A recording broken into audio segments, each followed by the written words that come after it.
Good afternoon, ladies and gentlemen. First of all, I would like to thank BW Healthcare for having me here. And it was a very interesting discussion in the previous panel. And now we will be moving on to another topic, which is really very interesting, about the changing role of clinicians in corporate healthcare. So all of us, we have grown where we have seen that there were single center units or there were government setups or small clinics, and now we are seeing big and big corporates. And because of that, the role of a clinician is changing from a clinician to a hybrid physician, I would say. So healthcare today is undergoing a profound transition, and corporate healthcare has brought a scale, structure, technology, and access. But I think it has also introduced a lot of new expectations, metrics, and complexities into the clinical practice. But I feel that at the heart of all this lies the clinician only, and now the clinician doubles up not just only as a clinician, but they act as a healer, an educator, an academician, a lawyer, an advocate, decision maker, and a leader, or they are the moral compass of the organization. And now the new role is as a manager as well. So the role of clinicians is not limited only to diagnosis and treating a patient, but now it intersects with efficiency, standardization, governance, and sustainability, while still carrying the deepest responsibility of medicine, which is the patient trust. So today's discussion, we will talk about how has this transition happened. Why did clinicians move from just being a clinician to being managers? And is this transition helpful? We are not going to discuss about good or bad, but how is it helping, what more we could do to help this transition. So, Dr. Kanika, I would just like you to tell me how, in your clinical practice, have you seen this transition? And in your mind, is this transition healthy, or is it good, is it bad? So at the outset, first of all, I thank you, Business World, to bring up this beautiful topic. I think we all are part of this change. We talk about in our doctors' lounges, we talk about it in our meetings, but I think it is first time that at a forum we are seeing this discussion happen as how a doctor is changing in his role or her role in the corporate world. So since we both belong to the same fraternity, so just remember, when we started our practice, our aim always used to be, just patient-driven. Patient theek ho jaye. When you have a report, patient has been cured of cancer, that was the only endpoint you were seeking when you were treating a patient. Yeah. You were just worried about the nuances of treatment plans, what treatment would suit him best. But now things have moved beyond bedside. I think, and that is how our role is also evolving, because now we work in institutions, now we call them ecosystems, which are more regulated. They are more regulated, they are more technology driven, they are more outcome oriented as well. So when we come to outcomes now, it is not just the patient's clinical outcome which comes in picture, it is everything experiential. It is whether the treatment, there are performance indicators. All of us work in hospitals which have accreditation, there are performance indicators and metrics indicating your performances. So now at the back of your mind, apart from your clinical integrity and acumen, you are also responsible for patient outcomes in terms of safety, in terms of addressing all the institutional strategies. And you're not just responsible for the patient as a department. If you become departmental heads, you have to align so many things. Your clinical team's goals have to be matched up with your institutional strategies. So you're becoming a bridge also. So you're not just a doctor who's responsible for prescribing medicine, you are a bridge where you are serving to bring in whatever the organization introduces into the system and implementing into your team. So that role is again a very difficult role, because that brings in your true test, whether you are a people's person, whether your communication is good enough that your teammates or your juniors are impressed by whatever you are bringing into the department. So a lot of pressures in that context to come, and it also has brought in few more things which that are not taught in MBBS. When we are being trained as students, we are just taught bedside manners. Patient के right side खड़े होना है, patient को introduce करना है, हाथ गर्म होने चाहिए, ठंडे हाथों से touch नहीं करना चाहिए. Now it has become much more beyond that. So now your communication we will is. talk about that. We will It come is to not that. just limited to that. Now your communication, you don't have to be paternalistic when you are treating the patient. It has to be a shared decision making. You have to lay down everything on the table. The options have to be spelled out. Patient has to be equally integrated into the decision making.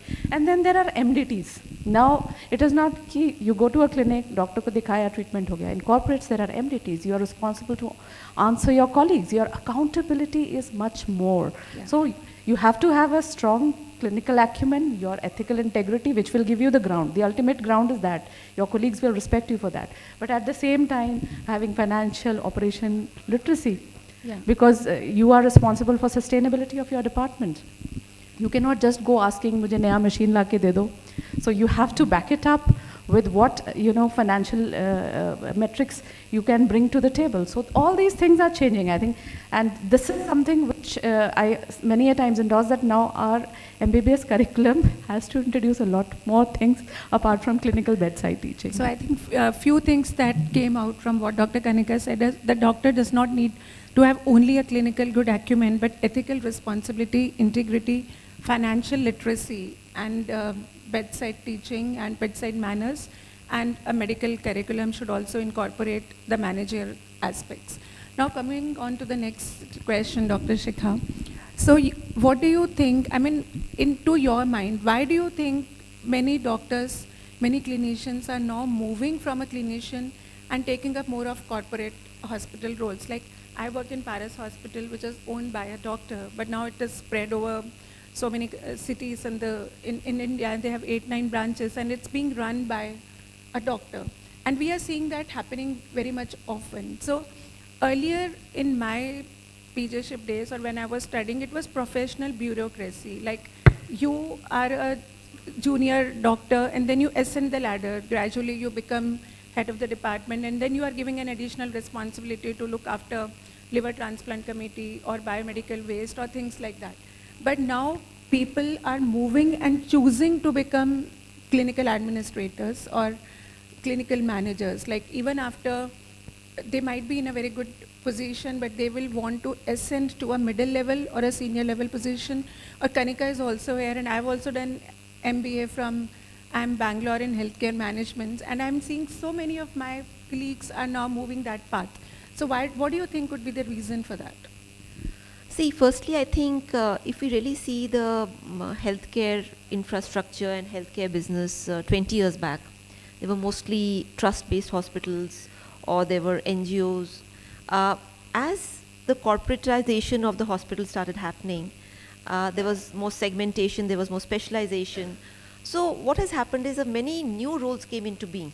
Yeah. Because when I passed out of medicine, they were just, you became a doctor. Administration and all came much later. So I think as new roles started coming in, as large-scale hospitals started coming in, as regulatory frameworks started changing, the opportunities became more, and a lot of people saw that they could contribute into those different opportunities besides whatever they were already doing, maybe as a clinician or as a specialist. They could also contribute, and many hospitals are being run by doctors. So I think it's more about the changing landscape of healthcare that people are choosing these things. Having said that, I would also say that if you really see, back in 20, 25 years back, you had a doctor and you had a clinic, right? And everybody had their personal doctor. So there was the doctor who was like a family doctor who everybody went to, and his word or her word was the law. And that doctor could be anybody. It could be a gynecologist, it could be an MD medicine, but from ear infection to everything, the doctor solved your problems. Please join us. Yes. So I think as the landscape is changing, the roles and the opportunities are changing. But yes, as you had brilliantly put it in your introduction, for a small scale nursing home, the doctor has to know the MCD laws, the doctor has to know the regulatory laws, the compliance laws, administration, technology, marketing, legal, HR, besides whatever is his own profession. So I think it is becoming very complex, and building quality and trust in this complex, plus has also to map the competition. So it's becoming more and more complex, especially in healthcare, I would say. So that was very nicely put. एक ऐसे ही मतलब joke सा दिमाग में आ रहा है कि so the clinicians are becoming like moms, managing everything. And so welcome Dr. Sameer, and we are really happy to have you on the panel. So when I was reading about this, I realized that basically there are two kind of factors which makes a doctor move from a clinician to a hybrid physician. That's the term that's being used. So there are some intrinsic factors and there are some extrinsic factors. So like intrinsic factors would be what's your age, what's your gender, what's your, I mean some people they want a self-esteem, for their self-esteem they want to own something, they want to dominate certain areas, or some people just don't want to listen to the orders of others.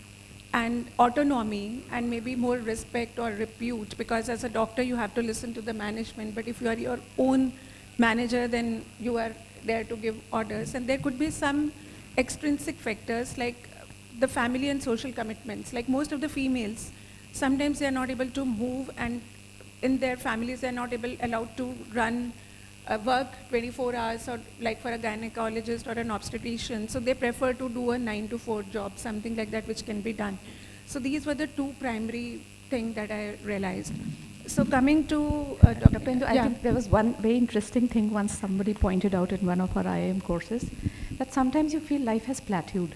So as a clinician, sometimes you want to challenge yourself more. So there may be a set of people who want to challenge themselves and see whether they have it in them to be an administrator. I think that's an additional good point. Dr. Sameer, I just want to ask you that this change that is happening from a clinician becoming a hybrid physician or a clinician becoming an administrator or a manager, do you think it's a positive change? Do you think in your practice it has led to better clinical outcomes, better workflows, or it has improved standards and safety and improved the care quality in the hospitals? Should it be a springboard for future research? So thank you. I'm sorry, I apologize I was late. To answer your first question, I think doctors in general are really good administrators, and I'll tell you why. Right? I know this is not many people believe that. They're very good administrators, they're very good managers. Because we are trained to be good managers, we are trained to be good administrators. And let me give an example. So when you start, you are a medical student, you are the bottom of the pyramid, right? There's this big pyramid you have to climb. Then you become an intern.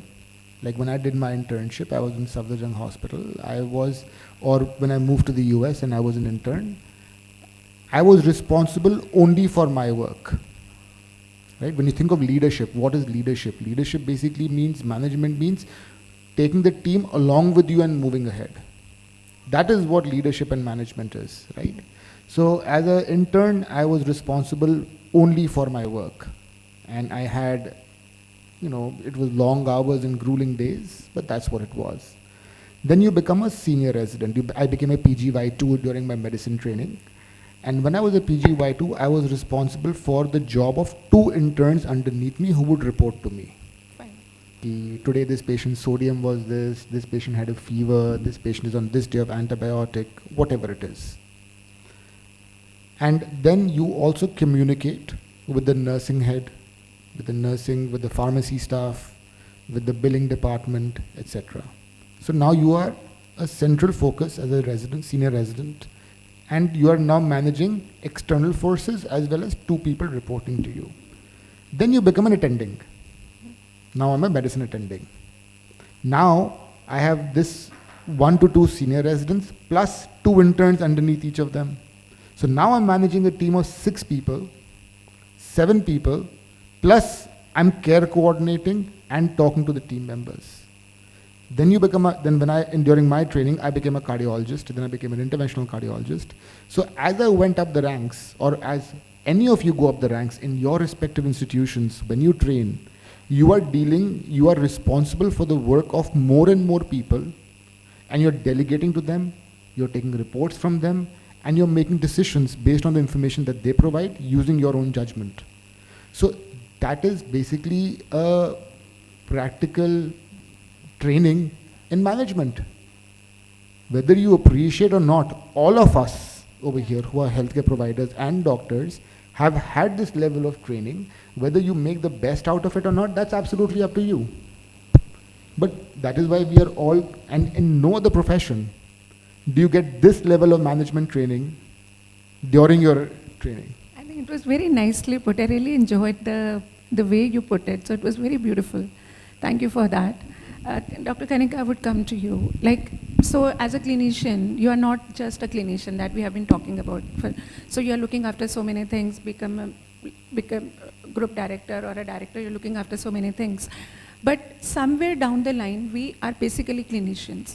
So do you think that with all these additional responsibilities as a clinician, your time is limited and the working hours are limited, 24 hours ही हैं, उसी में सब कुछ करना है. So do you think this change is a death knell of clinical practice?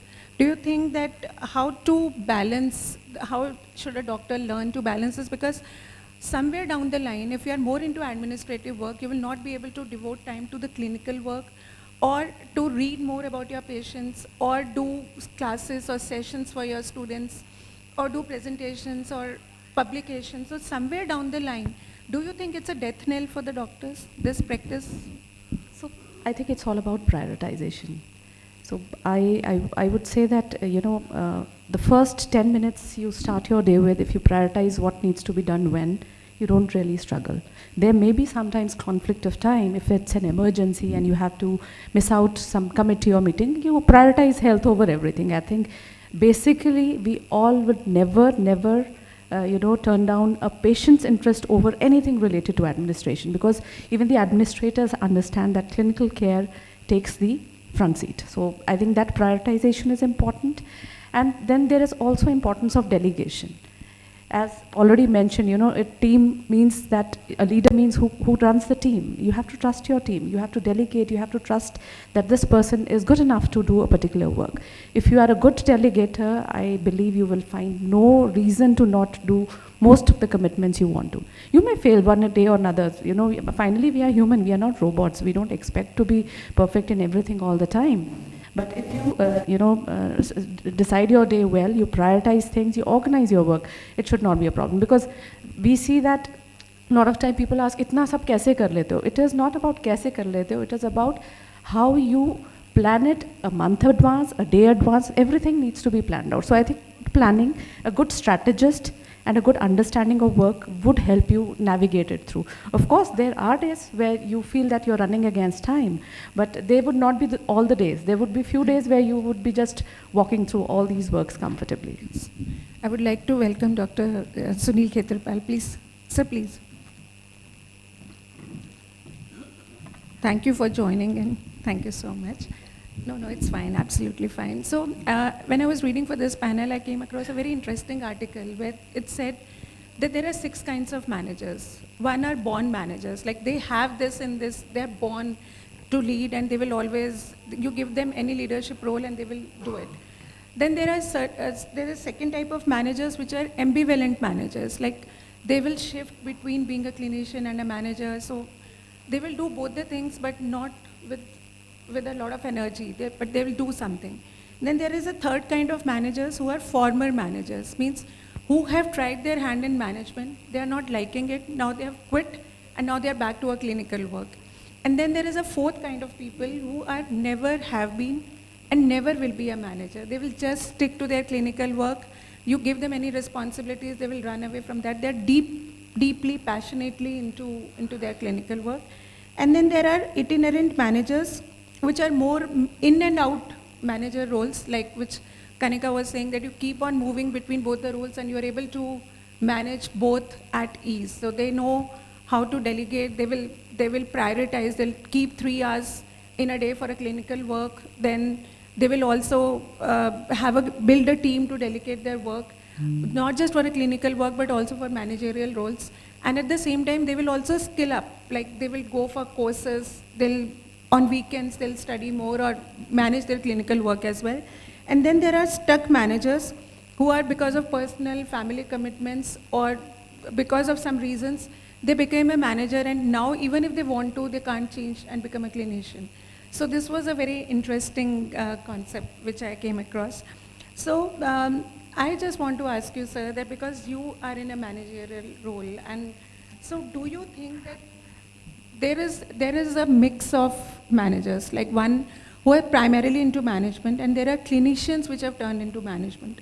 So does it lead to any antagonism between the two? Like the doctors will not like to listen to the managers. Earlier when we were students, our seniors were managing us. It was the doctors who were managing us. But now in a corporate setup, there are non-clinicians who are managing doctors.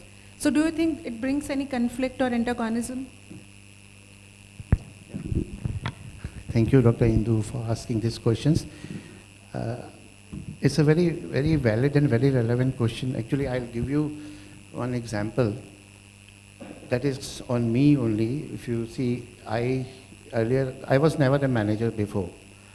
But somehow, one day, I was in Max Healthcare, and my boss, Dr. Narottam Puri, he told me that I see some knack in you, that you are inclined towards administration.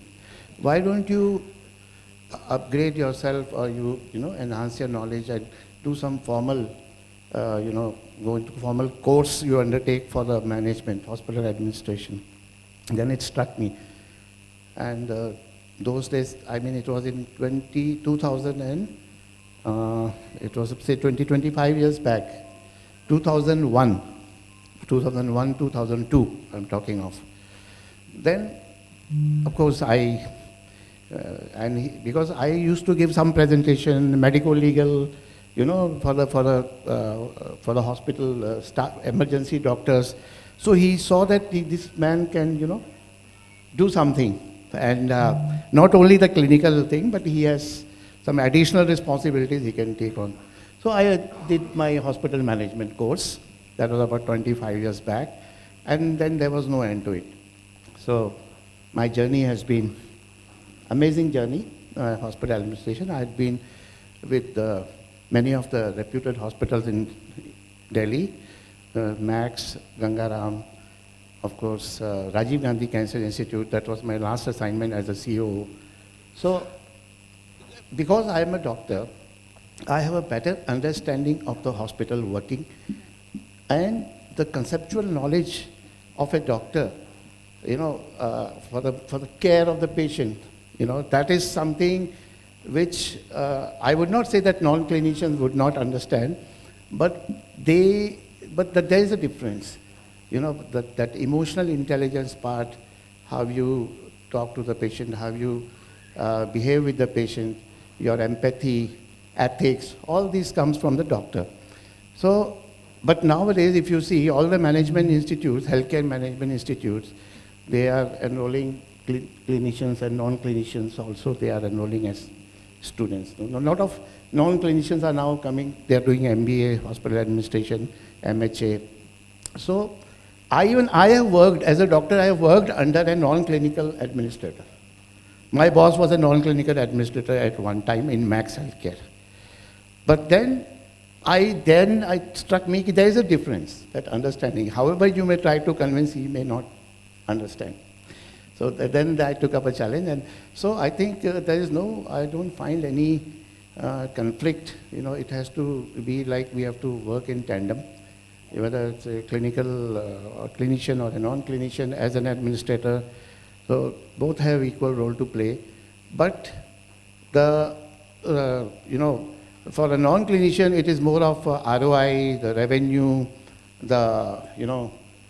कि कितना काम किया आपने, कितना revenue generate किया, हम MG आपको इतना दे रहे हैं और आप कितना जनरेट कर रहे हो, थोड़ा सा वो रहता है.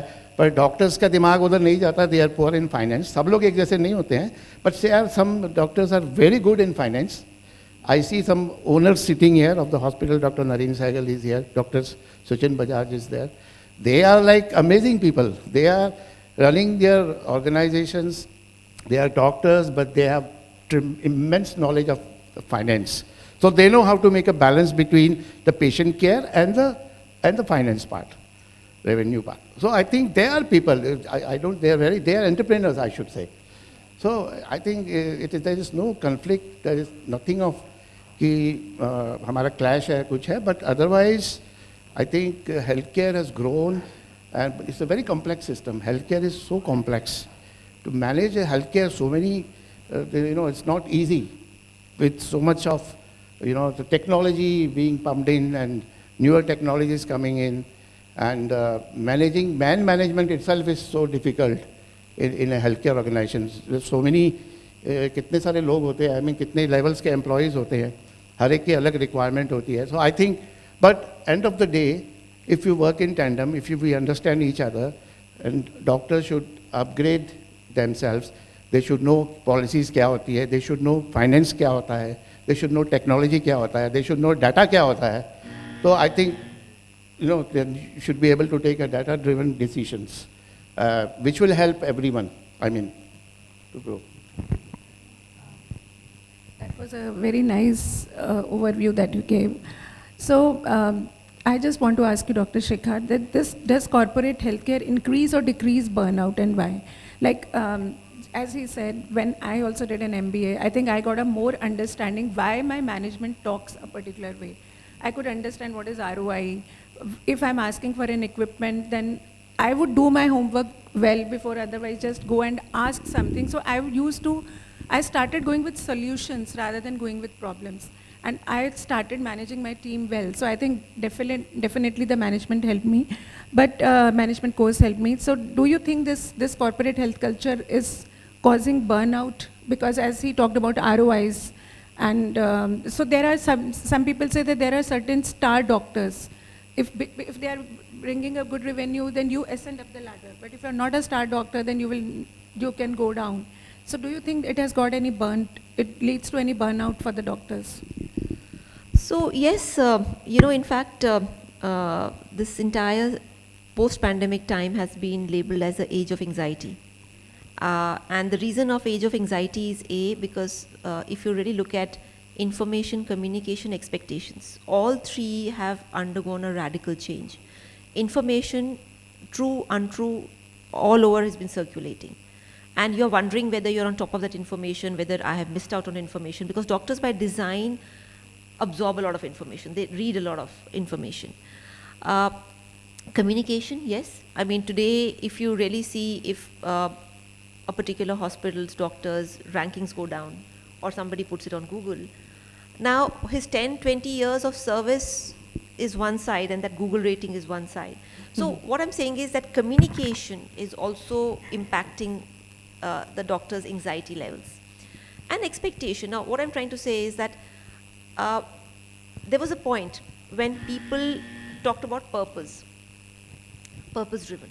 And purpose was considered enough for you to be doing something. But today it's also about, if you're a good doctor, why aren't the trappings of commerce showing up? Why haven't you upgraded your house, your car, your XYZ, if you're a good doctor? So what I'm saying is this expectation, whether they're coming from your peers, from your society, that's also started affecting. So I would definitely say, yes, burnouts are happening, and more so in doctors. Health issues are happening. And I don't know what the solutions are. So because we have to wrap up, I want very short and crisp answers. I'll ask the three of you 3 questions. Dr. Sameer, what is the one non-negotiable principle corporate healthcare must respect when it comes to clinicians? That's a very, I would say the most important thing is ethics, right? Yeah. We all became doctors for healing patients, for treating patients. And, there was another question that was asked about, about multitasking. And I'll just tell you in one, this thing. When I trained in the US, I was exposed for the first time to M&Ms, infection control, all these different metrics. And the goal of all these metrics is to improve patient care. Yeah. You're tracking infection control, mortality, ICU times, ventilator infections, whatever specialty you are in. And the goal is to improve patient care. So these systems that are coming on board now, whether it's in corporate, and most of them are in corporate healthcare because accreditation standards have improved. So the goal is to improve patient care. So as a healer, you are doing better by following these systems. Okay, thank you so much. Kanika, one advice that you would like to give the young doctors who are coming. So I think Short apart and crisp from- answer. Yeah, apart from learning from the professional leadership rise, as mentioned, you grow professionally, uh, invest into financial literacy, understand the systems you're working in. You're going to live in this system. This ocean is yours. Unless you understand the systems, you will struggle to swim safely. So understand the system, engage in some course, or read something which makes you understanding of the system you're working into. Thank you. Dr. Sunil, have you ever had to push back against a system decision to protect the clinical integrity? And how was that received? Short Could you answer. please repeat? Have you ever had to push back against a system decision to protect the clinical integrity? And how was that received? See, this challenge will always remain. This has always been there because, sometimes you need to be empathetic. You need to be emphasizing on what you are taking, the decisions which you are taking. As a doctor, suppose, I'll just give you one example. If you need, in your department, you need a particular equipment. Suppose you want to have something. This is because you are asking it for the patient care, because you need to keep yourself updated with the technology also, to keep pace with that. But then, but the system, if such that they only want that, iska ROI kab aayega or return kab aayega, you need to have you need to convince the management. If so, the thing is, clinical integrity, which you mentioned, is something which we cannot fall back upon. I think it is something which we need to adhere. Ultimately, it is the center of this healthcare ecosystem is the patient. We need to think of the patient all the time. I think that is the That is the goal. goal, of course. So I think we are yes. running short of time. So I would like to thank all my esteemed panelists and the audience for being there with us. And I would just wrap up this session by saying that clinician has to work ethically. There has to be a clinical integrity. And as Dr. Sameer said, that we are managers all the time. So we need to have some degree, or we can be a better manager if we learn some skills. And I think the medical school should also teach us the management principles and communication, empathy, conversation skills. These things should be a part of the medical school system. Thank you so much.